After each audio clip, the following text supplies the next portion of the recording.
ইরানের সরকার বিরোধী বিক্ষোভকারীদের দেশপ্রেমিক আখ্যা দিয়েছেন মার্কিন প্রেসিডেন্ট ডোনাল্ড ট্রাম্প। স্থানীয় সময় মঙ্গলবার সামাজিক যোগাযোগ মাধ্যম ট্রুথ সোশ্যালে দেয়া এক পোস্টে তিনি বিক্ষোভকারীদের আন্দোলন চালিয়ে যাওয়ার আহ্বান জানান। বিক্ষোভকারীদের নিজেদের প্রতিষ্ঠান দখল নেওয়ার পরামর্শ দেন ট্রাম্প। হত্যা ও নিপীড়নকারীদের নাম মনে রাখার আহ্বান জানিয়ে ইরান সরকারকে চরম মূল্য দিতে হবে বলেও উল্লেখ করেন মার্কিন প্রেসিডেন্ট।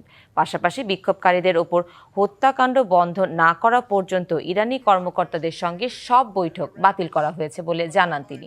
বিক্ষোভের জেরে ইরানের বিরুদ্ধে কী পদক্ষেপ নেওয়া হবে সে বিষয়ে সিদ্ধান্তের জন্য বুধবার উপদেষ্টাদের সঙ্গে বৈঠকে বসার কথা রয়েছে ট্রাম্পের। এদিকে ইরানের সামরিক হস্তক্ষেপের জন্য যুক্তরাষ্ট্র অজুহাত তৈরির চেষ্টা করছে বলে অভিযোগ তেহরানের। চলমান বিক্ষোভে মৃতের সংখ্যা 2000 ছাড়িয়েছে বলে জানিয়েছে ইরান সরকার।